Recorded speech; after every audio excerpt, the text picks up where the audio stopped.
Hi class, my name is Chelsea Nelson and this is my persuasive speech. Have you ever been to the store and you hear this child several aisles over throwing a huge fit? So you casually go investigate and you see this child sitting in the car practically throwing himself over and making all sorts of different noises. Well, the mom seems to not notice or is trying to see that if ignoring him will make him stop the big scene he's putting on. So she just continues to look at the items that she needs to buy.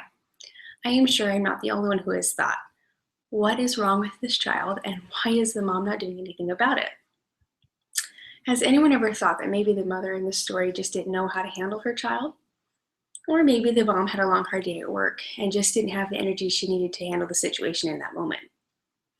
There are all sorts of different ways to parent, and what works for one parent may not work for another, and what works for one child may not work on another.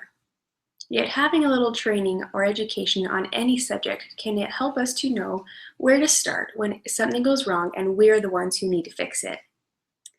Ever notice how when applying for jobs, they ask you for your previous experience and where you received your education from?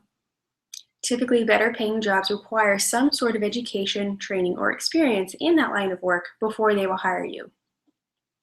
So then let's ask ourselves, why is it that raising a child, which is the most important job of all, requires no education, training, or experience? What makes us think that without a little bit of training of some sort, we will do an amazing job as parents?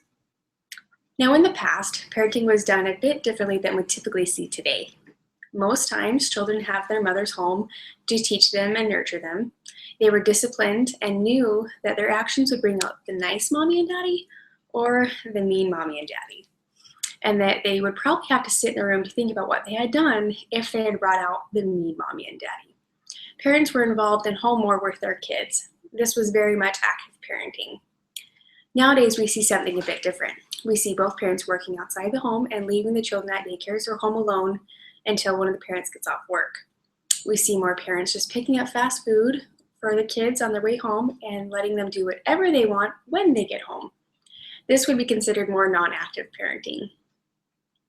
Both active and non-active parenting has their effects on the children. More active parents tend to build a stronger relationship with their children and are more aware of their needs and able to help them and guide them when they need some course correcting. Non-active parenting is done blindly, and they are never quite sure what is exactly going on in their child's lives. They hope that their schools are teaching them the things that they need to know and how to behave because they haven't really done this at home. They love their children, but don't really have a strong relationship with them. So how then is a new parent supposed to know what to do in order to best help their child? They are new parents, so they don't have any experience.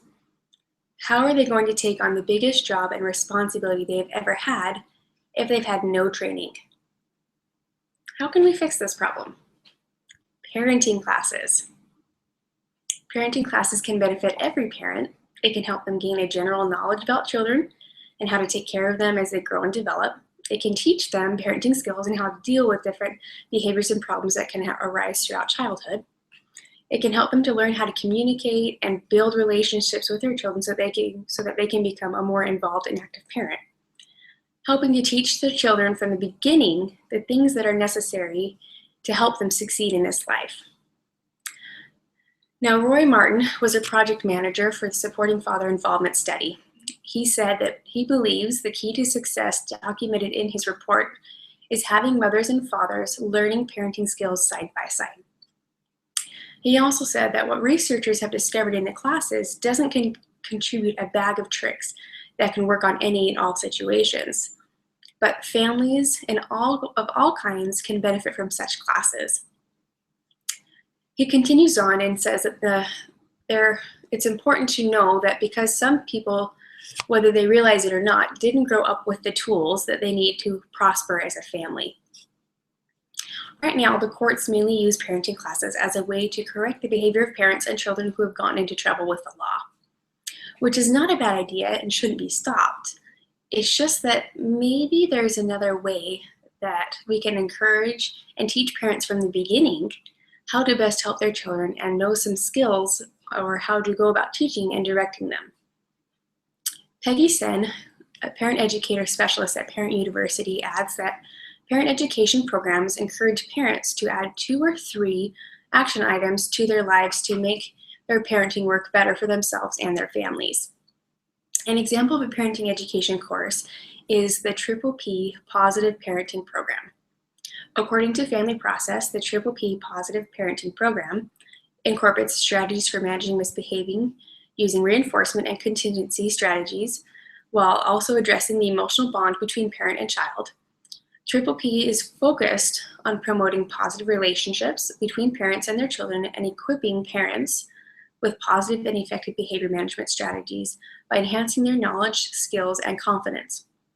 Triple P addresses a number of factors likely to impact on the quality of the parent-child relationship and their child development, such as the bond between parent and child, discipline practices, and children's competence in important developmental domains. Now, I want you to imagine something.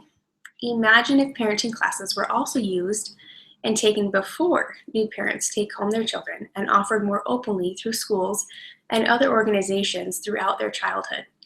They could use these classes as a way of helping parents have a better knowledge of how to best help their children throughout the different stages of life right from the beginning, and hopefully to continue to come back to learn more throughout their life. I believe that if we did this, we would see a positive change in parents and in the children that they are raising. Thank you.